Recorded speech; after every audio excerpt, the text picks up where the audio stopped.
Hi everybody, this is Sherry Ashar and you're watching All of Your Business. In All of Your Business, we talk about your favorite topics about economy. What has IMF said about Pakistan? What are the new fuel prices? And what is the new digital system being proposed for the fuel adjustments? Let's talk about all the topics with our guest, Mr. Miftah Haider. Assalamu alaikum, sir. Alaikum assalam. How are you, sir? I'm fine. Sir, my first topic is that IMF managing director has met Finance Minister Aurangzeb and it has commended Pakistan's reform progress and macroeconomic stability, which we have always talked about. So, given the fact that we have been praised so much by IMF, so how do you see it in the broader picture? Bismillahirrahmanirrahim. Thank you very much for having me. Actually, Pakistan's Minister for Finance has gone to Washington to attend the annual spring meeting of Bretton Woods institutions known as IMF and World Bank. And on the sidelines, he held a meeting with the IMF's managing director, and she posted it on the X, where she praised Pakistan's structural reforms because Pakistan was able to demonstrate its ability to absorb all kind of shocks, and we have pursued the structural reforms. That's why Pakistan was able to strike a staff level agreement with the IMF, and now IMF's executive board is all set to approve the release of fourth tranche within next couple of weeks period. Right. So, what are the challenges for Pakistan in getting this agreement? Pakistan was known as first a two tranche country in the past, but this time the government of Pakistan was able to demonstrate its political will as well as its capacity to implement the agreed reforms with the IMF.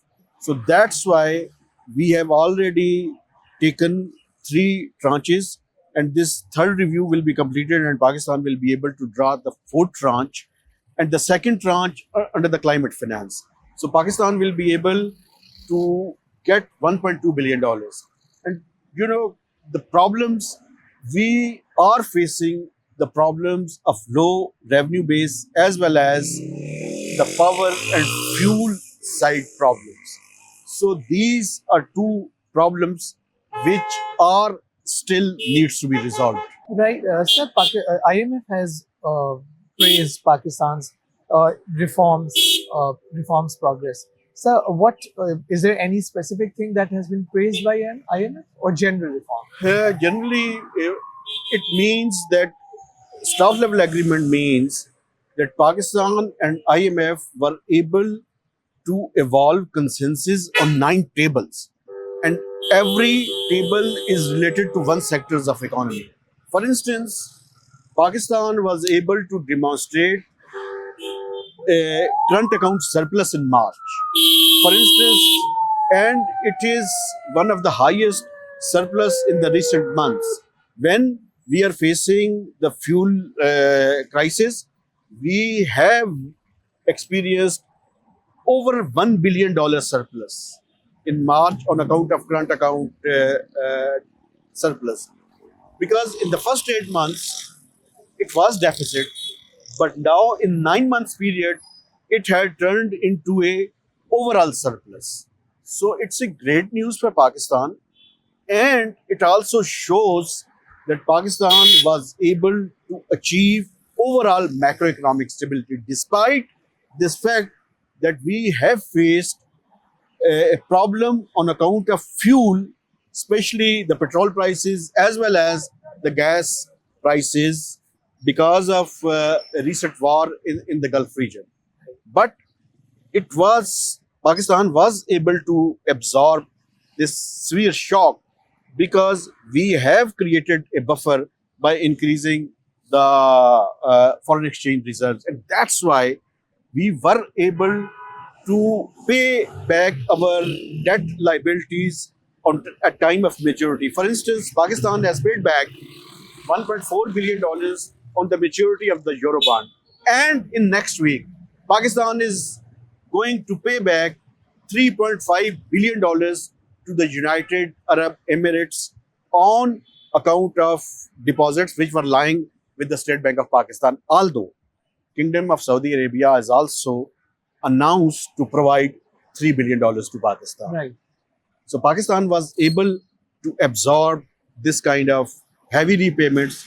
For instance, in this ongoing month, we are supposed to pay back around $4.8 billion. It's huge. That's huge. But Pakistan was able to demonstrate to pay back all its external obligation without facing any macroeconomic instability. Right.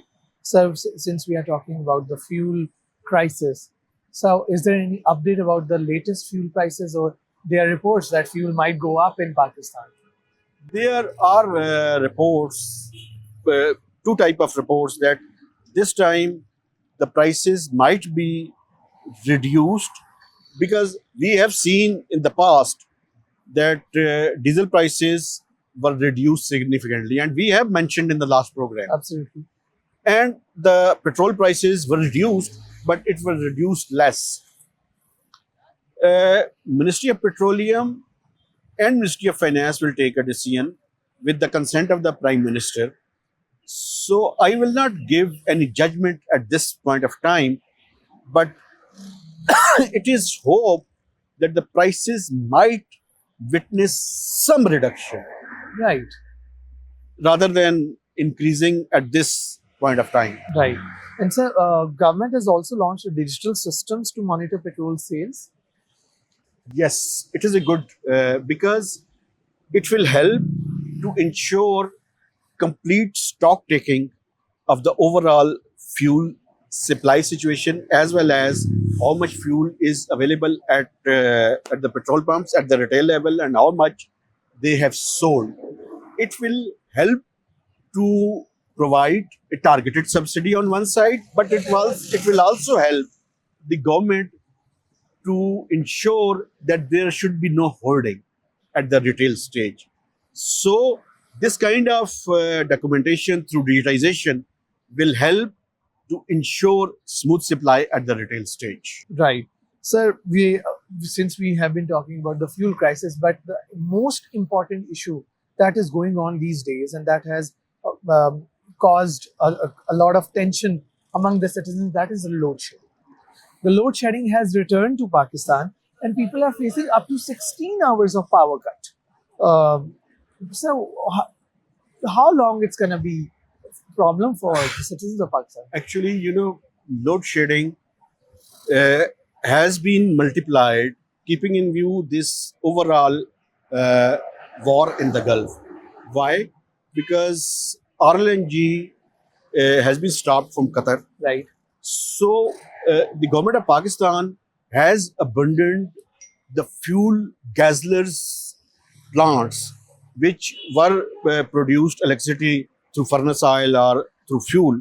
So they have shifted them on the RLNG or on the gas or on the coal or other alternate fuels.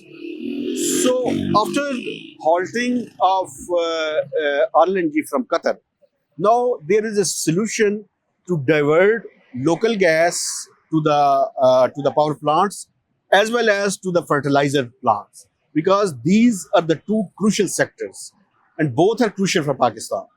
So there is an option to shift 5,000 megawatt to production on diesel, but it will be expensive. So if the government opts to generate electricity on diesel, the monthly fuel price adjustment as well as the quarterly tariff adjustment will go up. So now there is a solution. When summer season is picking up and there is availability of expensive electricity generation, so that's why load management system has been applied throughout Pakistan, and especially for ISCO, we can see that there is a load shedding of 5 to 7 hours. But in far-flung areas, this load shedding is for much more time. So, but there is a one thing that at one point of time we were witnessing that alternate electricity generation, for instance, solar is a part of problem. But now this solar has rescued Pakistan from witnessing severe power outages because net solar metering is providing 6,000 megawatt to the national grid, and it's cheap and it's being supplied to overall in Pakistan, and it's helping Pakistan to reduce the torturous uh, time of load shedding. So at one point of time, one thing which we considered as a curse that has now rescued Pakistan. So there is a need to take a holistic view of overall power sector in Pakistan. That is the reason that we have seen increased power outages in last couple of days. There is another thing. As you know, the summer season is picking up. Demand is also increasing. So that is another reason that we have seen that the load management system has been applied by the discourse. So, do you think we're gonna see any sort of relief in this? Until and unless we are ensured reduced fuel prices, as well as because gas supply from Qatar is not going to be restored in a few days period. So this problem will continue, especially for the peak summer season. Right. Because if the fuel prices are reduced, then the government will be able to divert the power generation on the furnace oil as well as on other resources. But if it's remain expensive, it will not be commercially viable or feasible to shift it the whole and generate 5,000 or 6,000 or 7,000 megawatt through expensive fuels. So, it means that we should be ready for the further load shedding. We should be ready for the peak summer season, that there will be increased load shedding. There's not any miracle happening for us. If the oil prices receded massively, then the prices will not be increased. Fingers crossed, sir. So, my last topic which I am going to talk about is Punjab has introduced the digital real estate regulatory system. So, what does that mean, and how this digitization is going to be incorporated in, and what is it for?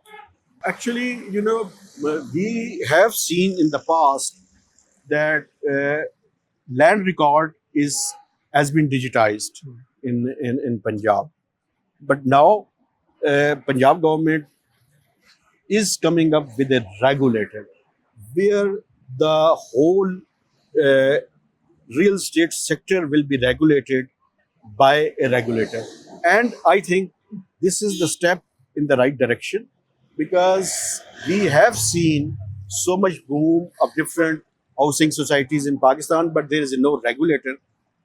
So it is appropriate for the largest province of the country that they have decided to come up with this kind of mechanism that will help to regulate the sector, and that is the booming sector in Pakistan. So there is a need to regulate it in order to ensure its better growth, and growth in such a way which should provide benefit to all segments of the society. Right. Thank you so much. Always welcome. That was all for today. If you want us to talk more about electricity prices, if you want us to talk more about fuel prices or uncertainty revolving around the fuel prices, do let us know in the comments. Till then, keep watching All of Your Business. This is Sherry Ashar signing out.